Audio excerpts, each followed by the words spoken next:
네, 하나님께서 우리에게 주시는 말씀은 에베소서 1장 20절에서 23절까지 말씀입니다. 에베소서 1장 20절에서 23절까지 말씀입니다. 우리 에베소서 1장 20절에서 23절 함께 읽도록 하겠습니다. 에베소서 1장 20절에서 23절. 시작. 그의 능력이 그리스도 안에서 역사하사 죽은 자들 가운데서 다시 살리시고 하늘에서 자기의 오른편에 앉히사 모든 통치와 권세와 능력과 주권과 이 세상뿐 아니라 오는 세상에 일컫는 모든 이름 위에 뛰어나게 하시고 또 만물을 그의 발 아래에 복종케 하시고 그를 만물 위에 교회의 머리로 삼으셨느니라. 교회는 그의 몸이니 만물 안에서 만물을 충만하게 하시는 이의 충만함이니라. 아멘. 오늘 이제 기독교 강요 우리가 1권은 다 마친 겁니다. 그래서 기독교 강요가 그 4권의 책으로 되어 있거든요. 그래서 첫 권은 이제 저희들이 마쳤고 2권, 3권, 4권 중에 이제 4권으로 넘어갑니다. 4권 먼저 하고 2, 3권으로 돌아올 텐데 4권은 교회론을 가르치는 내용이에요. 그래서 왜 교회론으로 저희들이 가냐면 개척 초기부터 교회론을 따로 공부하려고 했는데 실제로 시간이 허락되지 않아서 계속해서 미루어져 왔어요. 그래서 우리가 이제 교회론 그리고 장로교회가 무엇인지 또 이제는 저희 교회가 장로님도 세워져서 조직교회가 되었으니 장로회가 무엇인지 이런 내용들을 이제 좀 공부해야 될 시기가 됐는데 사실 8년이 지났습니다. 교회론 따로 하지를 못했어요. 그래서 기독교 강요 어차피 저희들이 하니까 4권으로 넘어가서 먼저 교회론 하고 그 다음에 2, 3권 다시 돌아가도록 하겠습니다. 그래서 우리가 이제 기독교 강요 이제 제 4권 교회론 성도들을 그리스도의 연합체에 초청하시고 그 안에 머물러 있게 하시는 외적인 방편과 도움 그렇게 했는데 이 교회를 이야기하면서 칼빈은 이렇게 서두를 엽니다. 그래서 우리가 이 구절을 보게 되면은 이제 되게 중요한 원리들이 많이 나오는데 그 괄호의 1번을 보게 되면 교회를 뭐라고 비유했습니까? 제목을 보면 어머니라고 했어요. 교회를. 그래서 마테르, 아빠는 파테르 그러잖아요. 근데 이게 아빠 엄마가 거의 세 개가 말이 비슷한 것 같아요. 엄마, 아빠, 빠파, 그죠? 맘마. 엄마가 밥을 줘서 맘마라고 붙인지는 모르겠는데 이게 연결되어 있어요. 엄마 아빠는 맘마로 연결이 되니까 자녀들이 엄마 아빠를 고맙게 여겨야 된다고요. 이게. 근데 캐톨릭에서 어머니라는 말을 쓰게 되면 캐톨릭은 어떤 의미로 더 많이 쓸 것 같아요? 캐톨릭은 권위주의적인 의미에서 어머니를 쓴다면 칼빈이 어머니라는 말을 쓴 거는 좀 달라요. 여기서 어머니로서 교회를 규정했단 말이에요. 이거는 제가 쓴 게 아니라 기독교 강요에 있는 내용이에요. 어머니로서의 교회라고 했는데 이 어머니라는 말을 쓸 때 어머니는 뭐를 전달하려고 이 말을 쓴 것 같아요? 그거는 돌봄이에요. 돌봄. 그러니까 로마 교회에서 어머니라는 말을 쓴다면 약간 권위주의적인 거고 우리에게 넘어와서 어머니라는 말을 쓰면 당연히 이제 나중에 이제 권위라는 얘기도 좀 설명하겠지만 물론 이건 권위를 의미하지만 여기서의 어머니는 어떤 권위냐면 책임에 가까운 권위예요. 이제 이 장로교가 뭐냐 그럴 때 모든 조직신학이 있잖아요. 조직신학책, 교리서. 그러면 장로교를 이해하는 거는 이런 제목으로 다루어져요. 교회의 권세, 교회의 통치. 그러니까 장로교를 이해한다는 것은 뭐를 이해하는 걸까요? 교회의 권위를 이해하는 거거든요. 그런데 그 권위를 이야기할 때 가정을 이야기할 때도 비슷해요. 가정을. 이 권위는 뭐에 가까운 권위예요? 권위주의가 아니라 권위인데 이게 되게 중요합니다. 오늘날은 설명을 되게 많이 해야지 이해를 해요. 이걸. 왜냐하면 성경은 권위를 인정해요, 안 해요? 되게 중요하게 여긴다고요? 근데 권위주의는 인정해요, 안 해요? 권위주의는 권위가 타락한 거예요. 그리고 또 한편에 반대 극단도 있어요. 권위주의가 잘못됐다면 권위에 대해서 다른 극단으로 나온 병폐가 뭐냐면 탈권위주의예요. 권위를 부정하려고 하는 거. 그래서 원래 이제 이 얘기는 되게 중요합니다. 이 장로교를 이야기하는 거는 결국 권위에 대한 이야기를 어떻게 이해하느냐에 따라서 이해가 되는 거예요. 그런데 오늘날은 권위주의도 많고 탈권위도 많아요. 오늘날은 이 권위주의와 탈권위가 한 사람 속에 나타나요. 이게 무슨 얘기인지 아시겠어요? 우리나라의 지금 특징이에요. 내가 권위를 행사할 때는 보통 뭐를 많이 발휘할까요? 병폐 중에. 권위주의로 갈 확률이 높잖아요. 사람이 부패했으니까 권위를 가지면 약간 권위주의로 가고 싶은 욕구가 있잖아요. 그러니까 권위를 갖게 돼서 권위를 행사할 때는 권위주의로 갈 확률이 좀 높은 거야. 근데 이 동일한 사람 속에 권위주의가 있으면서도 누군가 권위를 받게 되면 또 뭐를 발동해요? 권위주의로 갈까요? 탈권위로 갈까요? 이게 지금 한국의 모습이에요. 권위를 받는 입장이 되면 권위를 부정해요. 내가 권위에 순종하거나 따라야 되고 이런 상황이 되면 뭐를 주장하냐면 탈권위를 주장해요. 권위는 중요하지 않다. 그런데 권위를 갖는 입장에 생기면 똑같은 사람이 어떤 편에 또 서요? 권위를 또 되게 강조해요. 제가 제일 밥맛 없어 하는 그 모습이 뭐냐면 학교에서 그 쪼만한 놈들이 지보다 약한 애 골라서 괴롭히는 놈들이 완전 알죠? 옛날에 일그러진 영웅이라는 거 보신 적 있죠? 영화. 그러면서 지보다 약한 애들은 막 괴롭히면서 이제 집에 오면 부모한테는 함부로 대하고 권위고 뭐고 없어. 그러면서 학교에서는 또 그 학폭하는 애들이 특징인 거예요. 학교 가고는 마치 지가 왕처럼 막 권위를 막 부리고 다녀요. 그러다가 집에 가서는 이제 부모님한테는 어떻게 해요? 그런 놈들이. 부모를 완전히 함부로 대한다고요.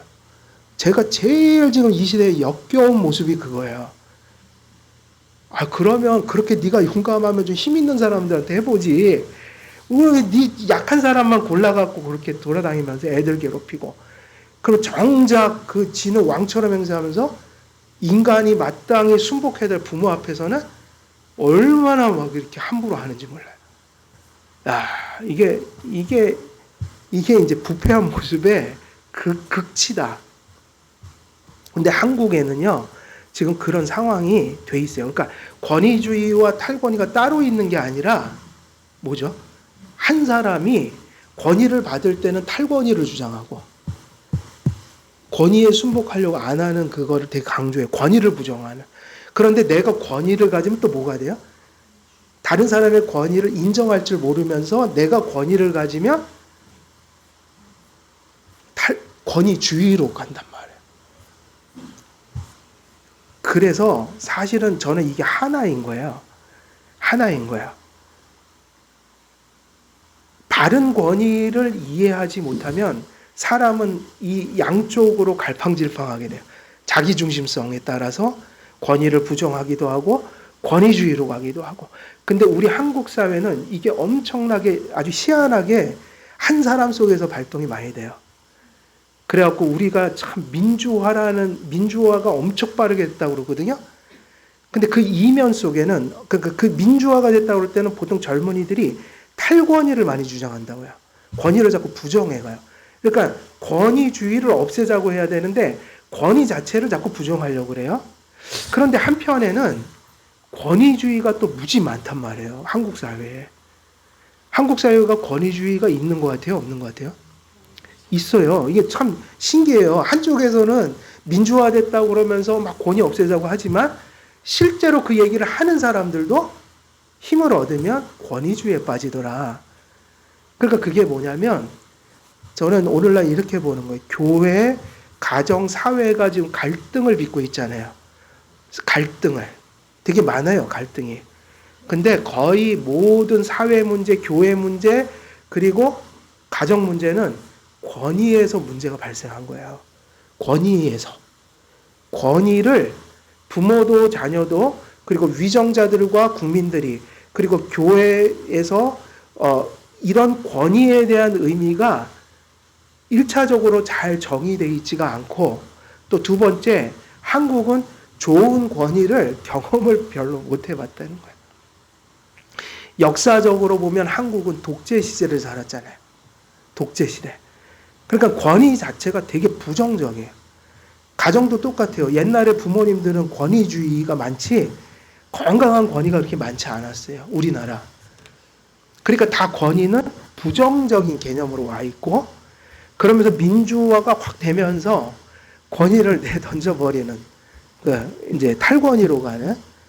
그래서 저는 하나님을 잘 믿는 공동체들 속에 근본적으로 어디서 갈등이 오냐면 권위를 대하는 태도예요.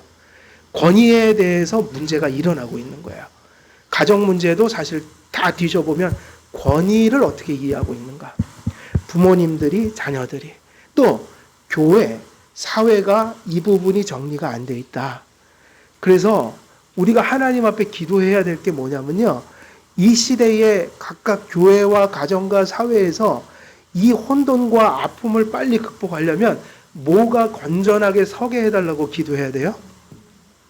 권위가 바로 선하게 이해되고 그것이 서고 그것을 대하는 그것이 회복돼야만 문제가 조금 해결되지 않을까 싶어요. 그래서 이것이 왜 중요한가? 장로교회란 무엇인가라는 말 자체가 무엇을 다루는 것이라고 했어요? 조직신학에서 어떤 제목을 가지고 있다고 그랬어요? 교회의 통치 혹은 교회의 권세라고 하는데 이걸 다른 말로 하면 권위예요. 그러니까 이것이 조직신학에서 다루어지고 있다고요. 신학이라고요, 이게. 그래서 이제 우리가 쭉 보면서 그 부분을 계속 얘기해 갈 거예요. 자, 칼빈은 교회를 어머니라고 불렀다고 그랬죠. 그러니까는 어머니라는 얘기는 권위를 얘기하는 건 맞는데 뭐에 가까운 권위예요? 권위주의적인 이미지를 담고 있지 않고 어떤 이미지를 담고 있어요? 책임. 그럼 다른 말로 하면 뭐죠? 돌봄. 여러분, 가정에서도 우리가 지금 오늘날 성경대로 설교하면 잘 안 들으려고 그래요. 거부감을 느껴요. 왜냐하면 이미 예를 들면 보세요. 성경에 그리스도께서 교회를 사랑하시듯 남편들아 아내를 사랑하라 그랬죠. 그리고 교회가 그리스도께 순복하듯 아내들이여 남편에게 순종하라 그랬죠. 그거를 그대로 설교할 때 특히 오늘날 이제 그 남편은 머리고 아내는 조력자며 뭐 이런 단어가 나오잖아요, 성경에. 그거를 들으실 때 거부감이 드십니까? 수용이 되십니까? 그래서 그러면 목사는 어떻게 하란 말이죠? 그 구절을 설교하지 말까요? 안 해야 합니까? 근데 그 구절대로 했다가 여성분들이 되게 싫어하는 분들이 많다는 걸 봤어요. 그런 설교를. 그런데 왜 그 구절이 그렇게 거부감이 들까요?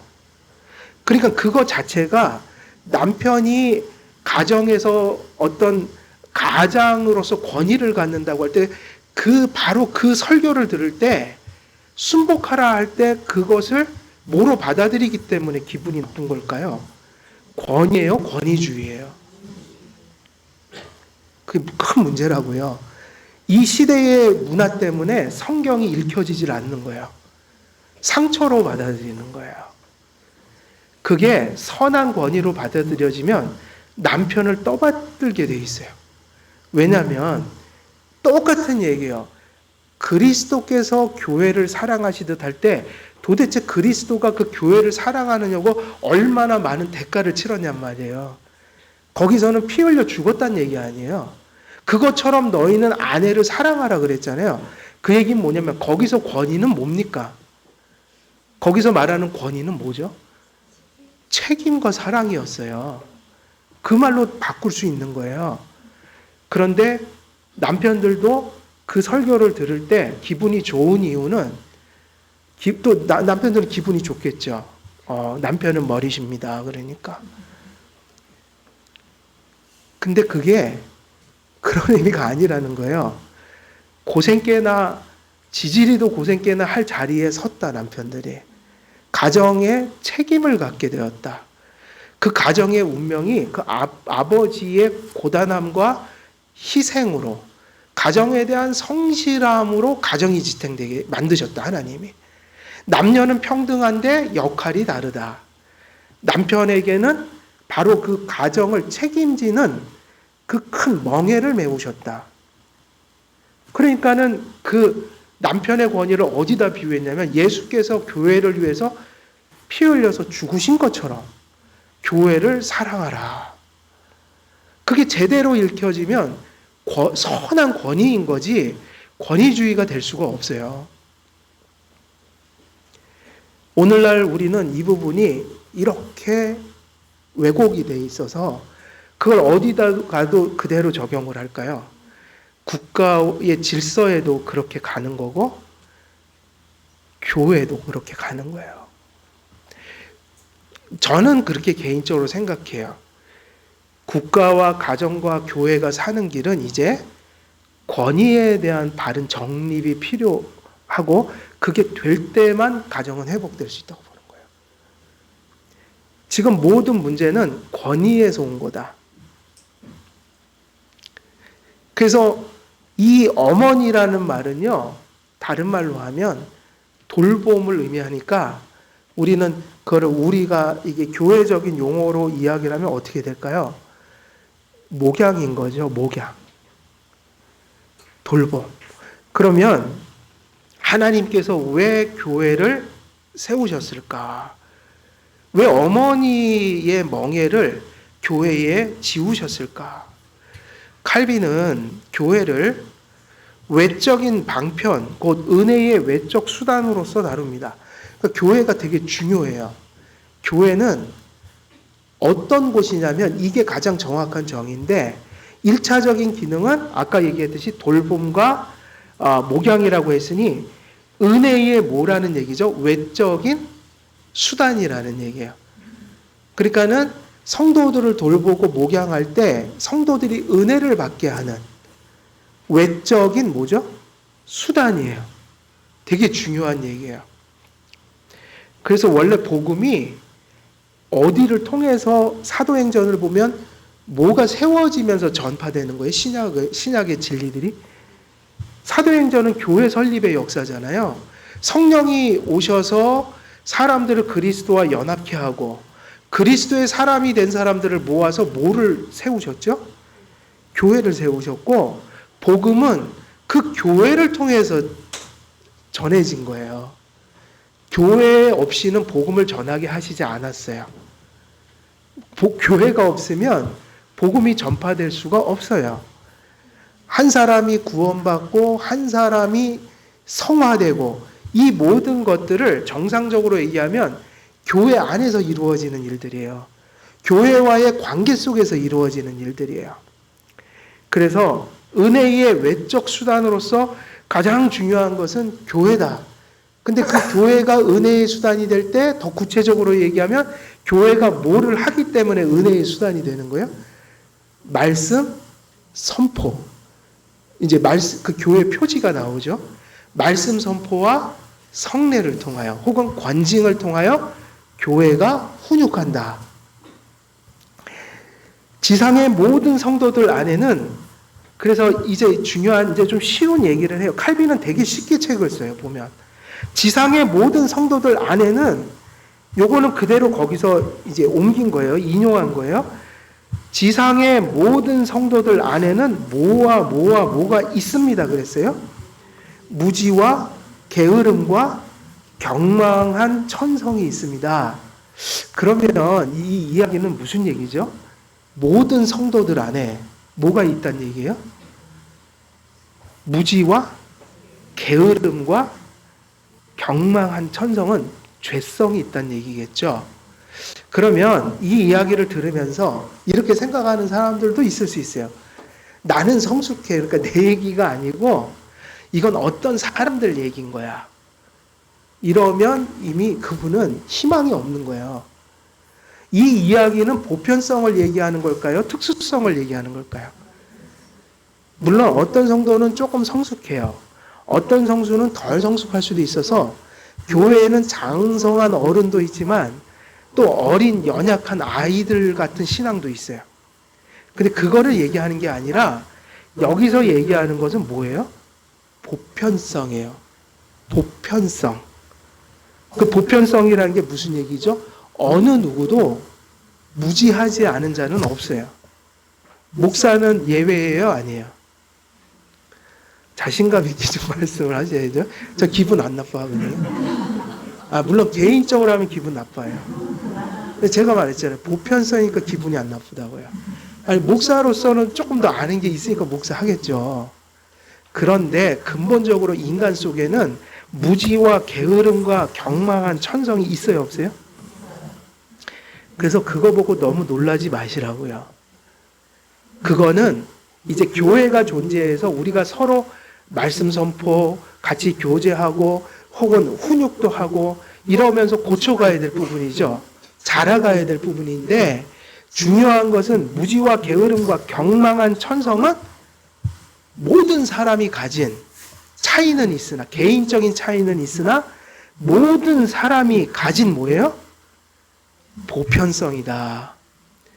그래서 하나님께서 목사도 장로도 집사도 직분이 있건 없건 또 모든 성도들 속에 그게 있으니까 교회를 통해서 말씀과 또 그러한 질서 속에서 예배하고 교제하고 자라가도록 만드셨다는 거예요. 저희가 지난번에 에베소서 보니까 그 얘기 나오잖아요. 각 마디마다 연결돼 있어서 마디를 통하여 뭐 이런 얘기 하시는 게 교회는 유기체다. 다시 말하면 이전에 구원과 성화라는 건 교회론이 다 배제된 개인주의적인 거로 많이 가르쳐졌는데 개혁신학을 배우면서 깨닫게 된 거예요. 성경을 다시 보면서 정말 구원, 성화 이런 것들이 절대로 개인주의적인 게 될 수가 없어요. 성경을 보면. 항상 교회 안에서 이루어져요. 그래서 요즘에 뭐 그런 운동이 자꾸 일어나는 거예요. 뭐 개혁, 장로교회를 세웁시다. 개혁주의 교회를 세웁시다. 그런 교회가 세워져야 합니다. 이제는 조금 학습을 한 거예요. 교회 없이는 안 되는구나.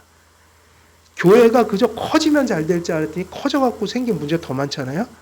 그러니까 이제는 자꾸 본질이 뭔지를 묻게 되고 그러다 보니까 거기 딱 들어맞는 게 사실 개혁주의였던 거야.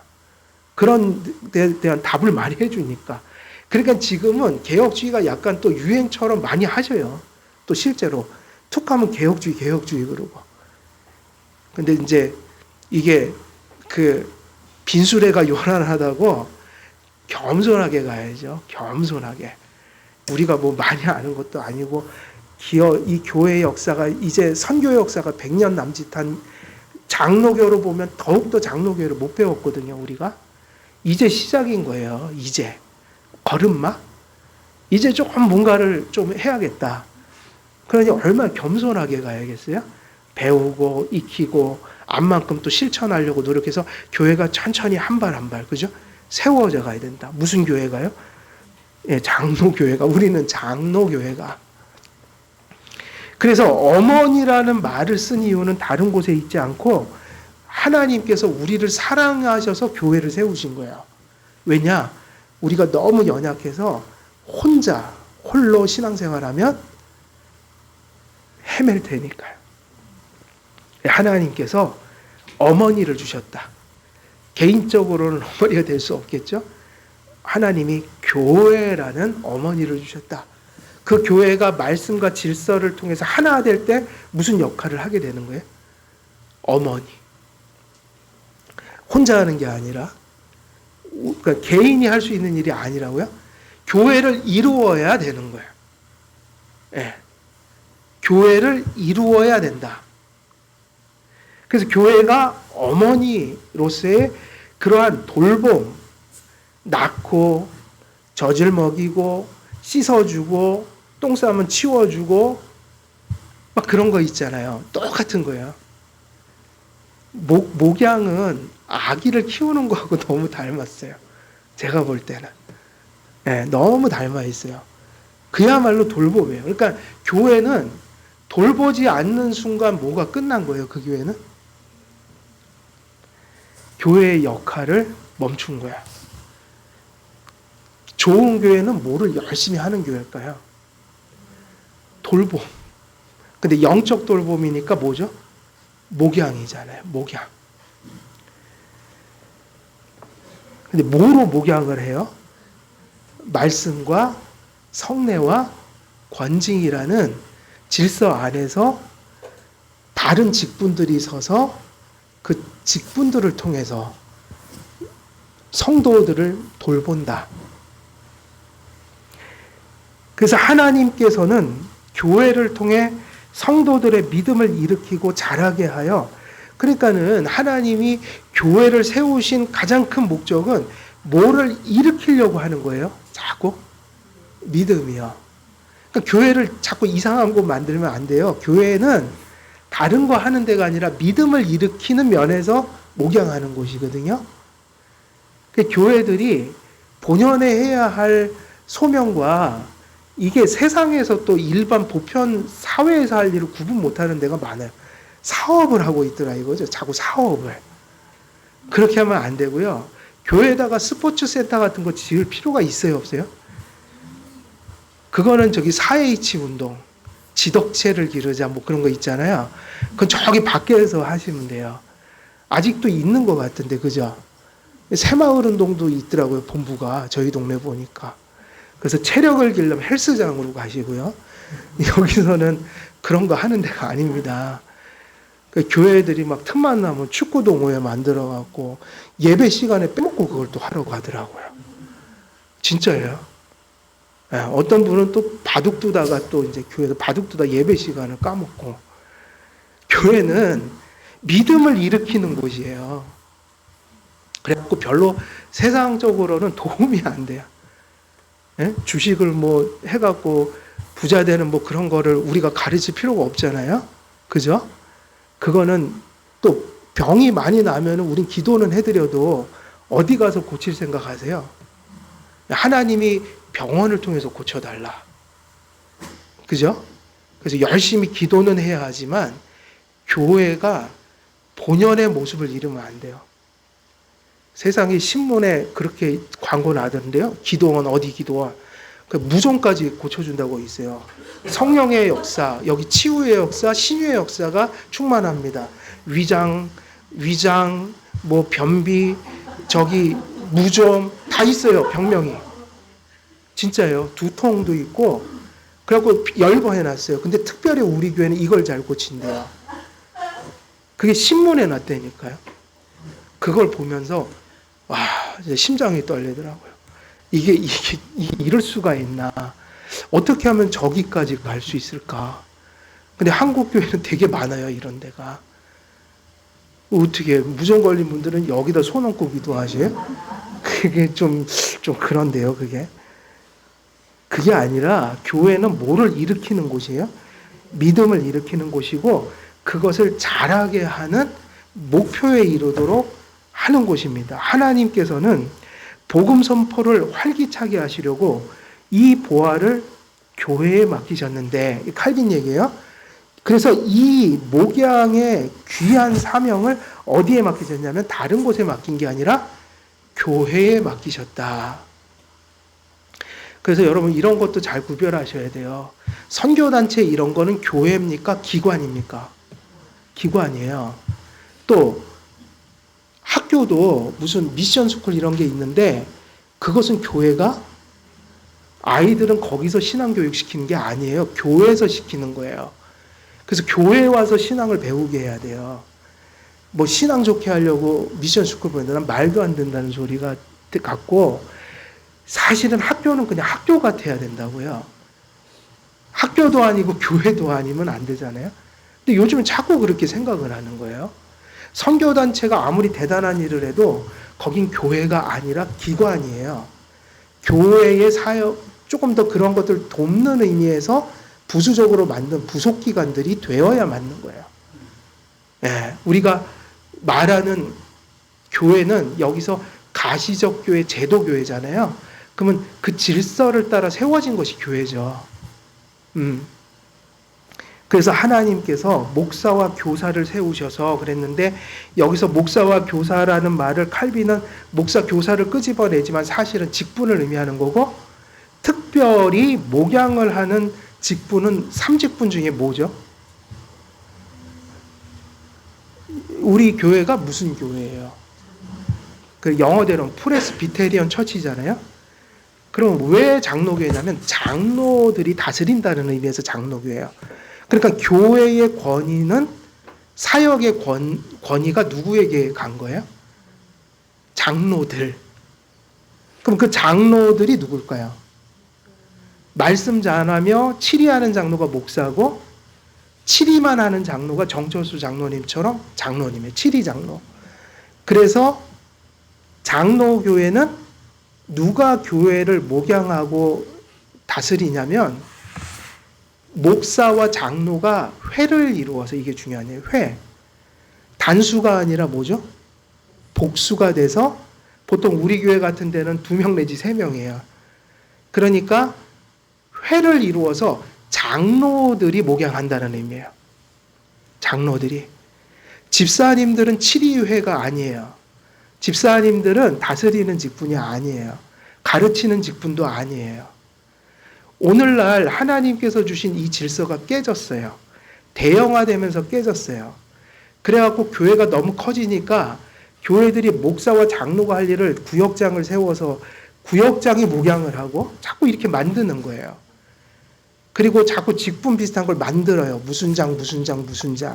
근데 교회에서 가르치고 성도들을 훈육하고 그 다음에 권징하는 일은 당회만이 할 수 있어요. 목사와 장로의 회가 한다는 얘기예요.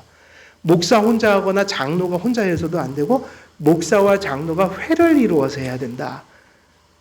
그래서 가르치는 것은 목사가 하고, 목사가 가르친 것을 장로님이 생활 속에서 성도들이 그렇게 사는지 살피고, 잘 살라고 격려도 하고, 그렇게 못 살면 책망도 하고, 범죄를 일으키면 치리도 하고.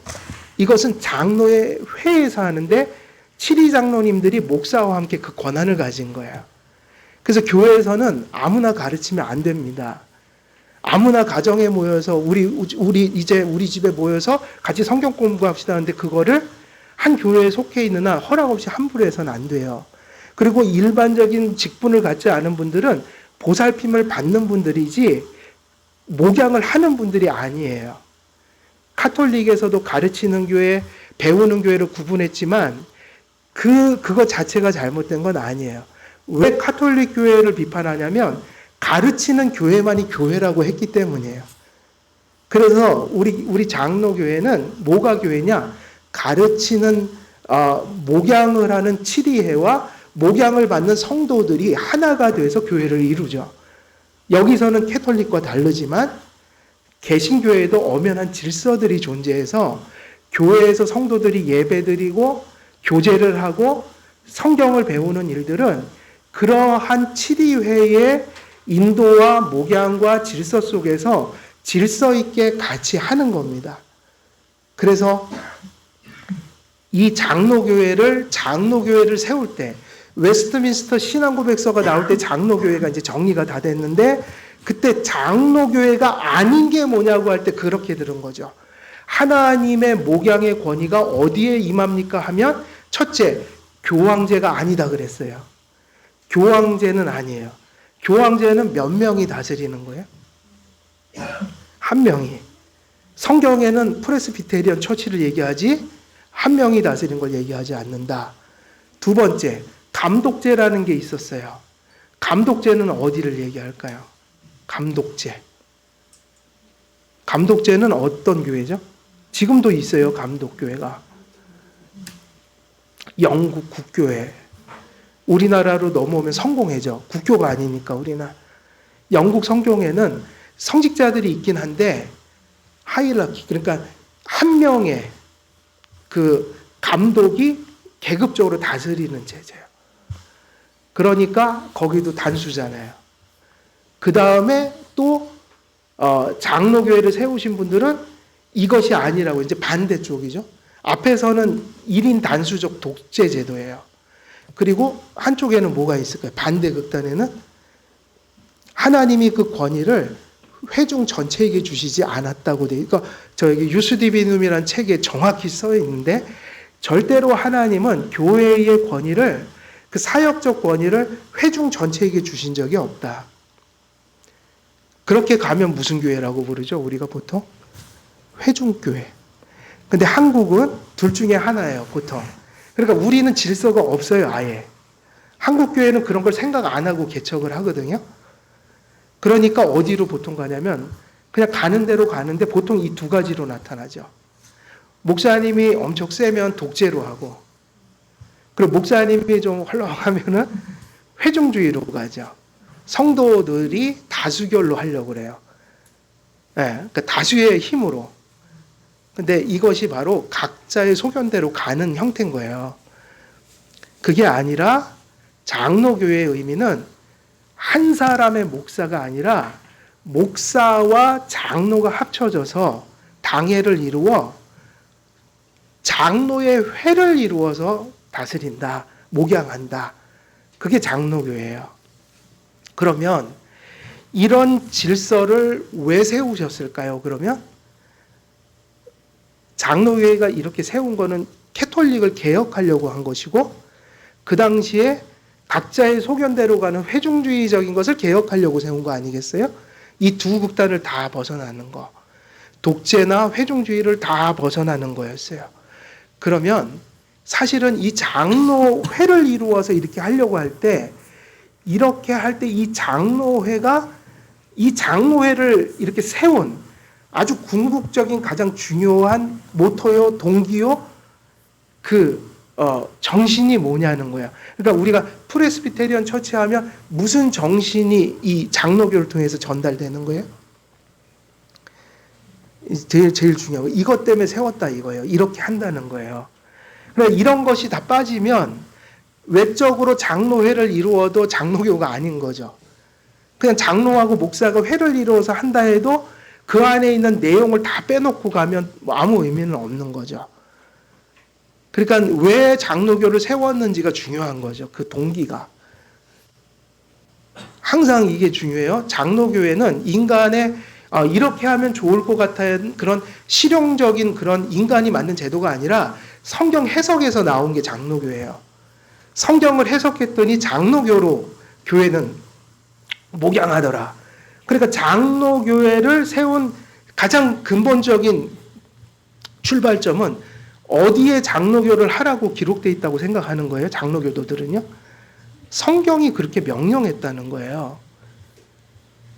그런데 왜 그렇게 하라고 그러셨을까 하면 어떻게 얘기를 해야 될까요? 뭐가 중요하죠? 왜 장로교회가 좋은 거예요? 여러분 위그노라는 말을 들어보셨죠? 프랑스의 위그노가 장로파거든요. 프랑스에서 장로교가 일어났는데 그거를 위그노라고 그래요. 근데 위그노는 거의 씨가 말렸어요. 그 여왕 마고라는 영화를 보면 거기 이렇게 다 나와요. 성 바돌롬의 성일날 캐톨릭에서 이 개신교하고 카톨릭하고 막 싸우니까 같이 결혼해서 잘 살자 이래갖고 결혼을 양가가 했거든요. 근데 그날 결혼하는 날 이 캐톨릭 쪽에서 그 개신교 쪽 사람들 다 밤에 난도질을 한 거예요. 그리고 실제로 이 사람들이 너무 핍박받아서 달동네 같은 데 조금 모여서 지금 잔재가 남아있어요. 다 죽였어요, 다. 근데 왜 죽었냐면 장로교를 버리면 안 죽었는데 장로교 때문에 죽은 거예요. 장로교 정치를 하겠다고 그래서. 위근호하면 장로교예요. 그러니까 이 장로교 정치는 피 흘리면서 세운 제도예요. 이유는 뭐냐면 사람이 그 정도 죽을 때 되면 쉽게 죽는 건 아니잖아요. 생명이 다 중요한데. 그들에게는 장로교가 성경의 명령이라고 본 거예요. 그러면 장로교의 첫 번째 정신은 뭘까요? 왜 장로회를 통해서 다스리라고 그랬을까요? 이유가 뭐죠? 이거예요. 항상 출발점이에요. 잊으시면 안 돼요. 장로교가 세워진 이유는 교회의 머리가 누구시다라는 걸까요? 예수 그리스도. 교회의 주인은 그리스도시다. 그러니까 교회의 권위라는 것은 어디서부터 오냐면 누구의 권위인 거예요?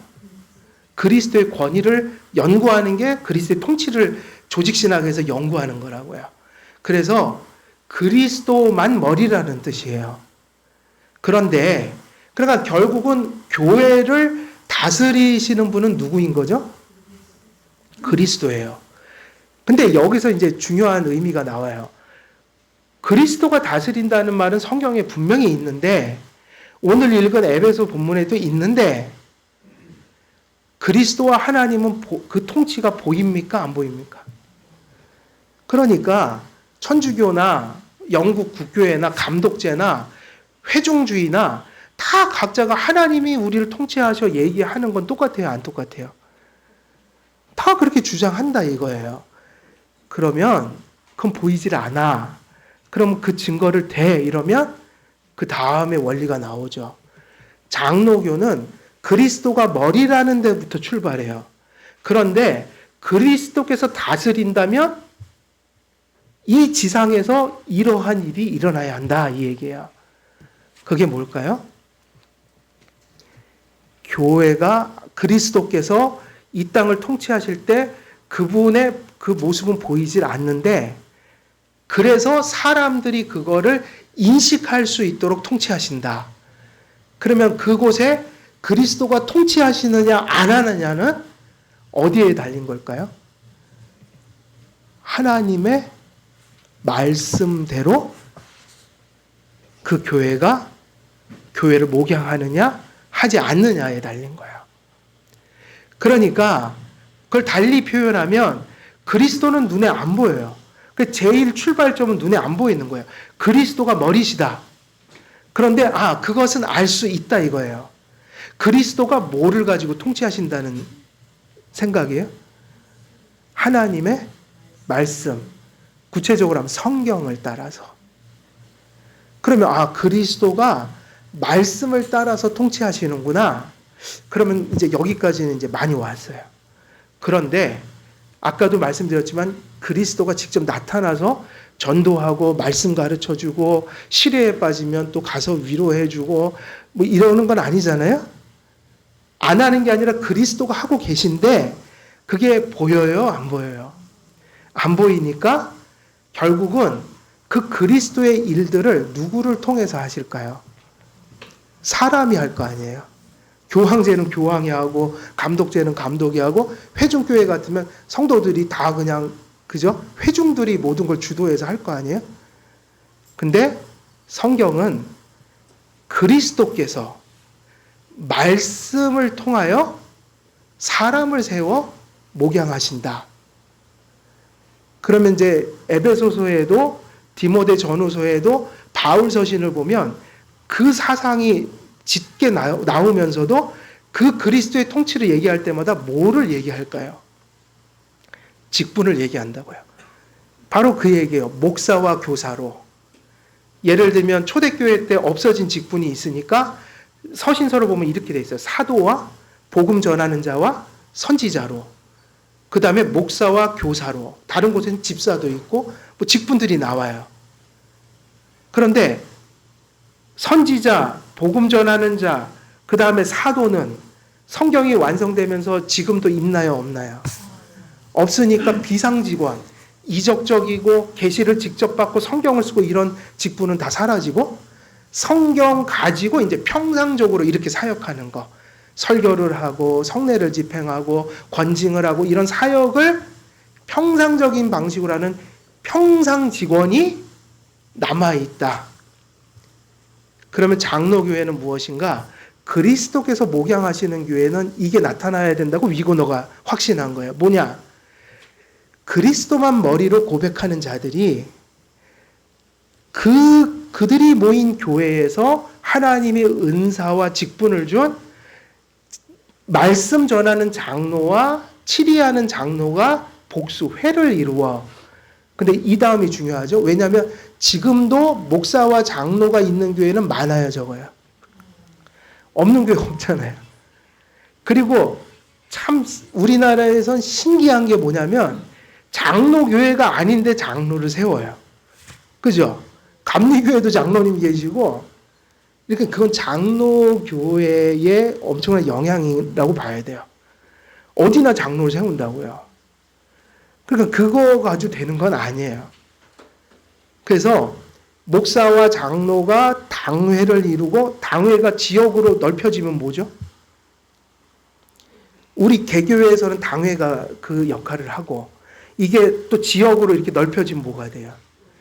그러니까 노회는 다른 얘기가 아니라 더 많은 목사와 장로들이 더 많이 모인 곳이에요. 전국으로 모이면 뭐가 돼요? 총회. 그래서 공통점이 있죠. 항상 교회 정치는 목사와 장로의 회가 한다. 그런데 중요한 거, 한국에는 목사 장로들이 많잖아요. 그러니까 이게 반드시 들어가는데, 무엇을 따라 목양하는 곳에 그리스도가 통치하신다는 거예요. 말씀을 따라서. 예를 들면 이런 얘기예요. 목사의 직분 중에 가장 중요한 건 설교니까 설교를 성경과 그리고 바른 교리를 따라서 설교하는 곳에 누가 계신 거죠, 거기에? 그리스도가 통치하고 계신 거야. 그리고 목사와 장로가 회를 이루어 그들이 성경을 따라 훈육하고 권징할 때 거기에 누가 지금 막 다스리고 계신다고 보는 거예요? 그리스도. 그러니까 그 권위는, 직분의 권위는 직분 자체의 내재적 권위가 아니라 기능적 권위인 거죠. 그러면 이렇게 되겠죠. 지금 제가 만약에 설교 말씀을, 하나님 말씀을 말씀대로 좀 들려드리고 있어요. 그러면 거기에 하나님 말씀의 권위가 지금 임하고 있는 거예요? 안 임하고 있는 거예요? 근데 목사에게 임하는 거예요? 목사가 전하는 그 말씀에 임하는 거예요? 그 차이인 거예요. 이해되시나요? 그러니까 이런 게 아니잖아요. 목사가 틀린 얘기 하면서도 내가 목사니까 틀린 얘기에도 따라와야 됩니다. 이러면 그 내재적 권위잖아요. 그러니까 교황제가 그래서 개혁의 대상이 된 거예요. 그런데 말씀을 따라서 전할 때는 그게 하나님 말씀이면 부족한 목사가 전해도 그걸 순복해야 돼요? 안 해야 돼요? 그건 목사에게 순복하는 게 아니라 목사의 입술에서 들려지는 그 말씀에 순복하라는 것이기 때문에 그것은 되게 맞는 얘기인 거예요. 그러면 장로님이 성도들을 훈육하고 잘못된 길을 갈 때 책망을 해요. 그러면 그 장로님에게 권위가 떨어지는 거예요? 장로님이 말씀을 따라 훈육하는 그 사역에 떨어지는 겁니까? 그러니까 권위가 아닐 때도 있고 권위일 때도 있는 거죠. 물론 여기서 얘기하는 건 그 사역의 맥락이 건전할 때 얘기를 하는 거예요. 그래서 맥락이 건전할 때 사람은 다 부족함이 있어요, 없어요? 그게 범죄거나 치명적이 아니면 그걸 하나하나 그거는 잘못했으니까 목사님 그거 이러고 막 하면 돼요, 안 돼요? 그 피곤해서 어떻게 합니까, 사람이? 이 당연히 불완전함이 제 존재인데, 그리고 장로들도 똑같은 존재라고요. 제가 말씀드리는 거는 그 사역의 부족함도 있고 다 있지만 그 근본적인 맥락이 맞을 때는 그 사역을 인정해줘야 돼요, 안 해줘야 돼요? 그 얘기하는 거예요. 설교도 설교를 하다가 보면 이치에 안 맞는 말도 합니까, 안 합니까? 가끔은 사이드에 있는 것들은 있지만 교리의 근본적인 중요한 교리에 어긋난 거를 얘기할 때는 목사도 치리 대상이 될 수 있는 거죠. 그래서 이것을 잘 이해해야만 장로교회가 이해가 돼요. 그래서 지금 다 이야기를 할 수는 없어도 이러한 장로 제도는 적어도 장로교 안에서는 성경 해석이 선행됐었어요.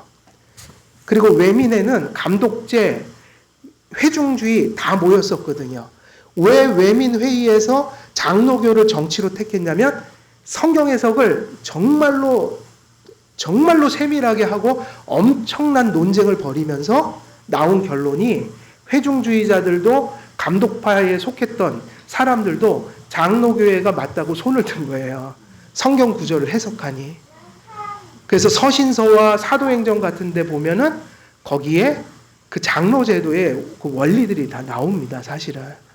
그래서 오늘 여기서 목사와 교사를 세우며 이거는 목사만 얘기하는 게 아니라 바로 이 장로의 정치를 얘기하고 있는 거예요. 그래서 그들의 입을 통하여 주님께 속한 자들을 가르치게 하셨고 그들에게 권위를 주셔서 사역을 감당하게 하셨고 믿음에 있어 거룩한 일치를 이루고 올바른 직제 혹은 질서를 수립하기 위해 필요한 모든 것을 교회에 마련해 주셨습니다. 또한 하나님께서 교회의 성례를 제정하셔서 성도들의 믿음을 자라게 하시고 확정시키는 것을 돕게 하셨습니다. 이처럼 교회는 복음 선포를 통해 믿음의 성도를 낳고 연약한 성도들이 믿음의 목표에 이르기까지 모성적인 돌봄과 목양으로 성도들을 다스리게 하셨습니다. 그래서 이 질서는 결국은 이러한 장로회라는 질서는 이러한 권위는 사실은 그 권위의 성격 자체가 어떤 걸 의미하냐면 성도들을 돌보고 목양하도록 만든 근데 어떻게 하느냐고 할 때 그런 방식으로 성도들을 말씀을 교리를 질서를 따라서 목양할 때 가장 중요한 건 이거예요.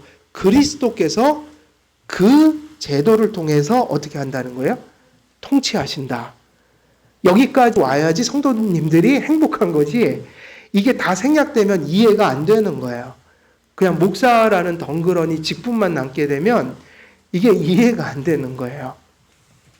그래서 이로 인해 하나님께서 아버지가 되시는 자들에게는 또한 뭐를 주셨어요?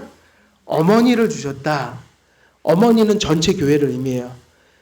그러니까는 바른 직분이 있어서 성경 따라 바르게 사역할 때 그 사역을 또 성실히 순복하는 성도들이 같이 하나를 이루어서 교회가 된다. 그 전체가 어떤 기능을 하게 만드는 거예요. 목사만 직분을 가진 자들만이 아니라 직분을 행사하는 것과 행사를 받는 분들이 그 관계 속에서 건강한 교회를 이루어서 그게 전체가 될 때 그 전체가 교회로서 역할을 하게 된다는 얘기예요. 근데 캐톨릭은 어떻게 이해했냐면 가르치는 교회만 교회라고 본 거예요. 성도님들은 교회라고 보질 않았어요. 거의. 그래서 이제 그 문제가 발생한 건데 우리에게도 질서는 있지만 그 질서 속에서 하나가 되어야 하는 거죠. 교회는 전체 성도들을 의미하기 때문에 그리고 직분도 그 교회에 속해 있는 거죠. 이러한 이치는 구약에서나 신약에서나 동일합니다. 칼빈은 교회에 대한 성경적 가르침을 교회의 통치 그래갖고 이제 그 뒤에 보면 이 칼빈도 이제 교회론을 이렇게 가져가요. 그런데 바로 이러한 내용들이 조직 신학에 다 있단 말이에요. 이게 신학이라고요. 그래서 교회의 통치, 직제, 권세, 성례, 국가의 정치 질서 순으로 나누어 설명합니다. 그래서 기독교 강요를 보면 이러한 순서로 이제 교회에 대한 이해를 가져가는데 이제 저희들도 이제 다음 주부터 또 계속 이 주제를 이어서 살피도록 하겠습니다. 오늘 말씀을 정리하면 장로교회의 근본 정신은 어디서부터 출발해요? 장로가 아니라 뭐부터? 그리스도가 머리시다. 근데 그분이 무엇을 통해 다스리시죠? 말씀을 통해 다스리신다. 그런데 그 하나님의 통치는 보이지 않고 어떤 의미에서 사람에게 위임하셨는데 그러므로 장로교회를 다룬다는 것은 그 사역의 권위를 누구에게 주셨냐는 걸 묻는 거예요. 그렇게 본다면 누구에게 주어진 거죠?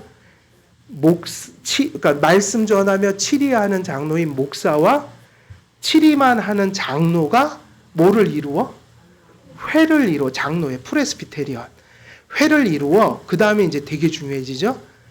무엇을 따라서 성경과 바른 교리와 선한 질서들을 따라서 성도들을 목양할 때 거기서 누구의 통치가 존재한다는 거예요? 그리스도의 통치가 존재한다. 이게 장로교회인 거예요.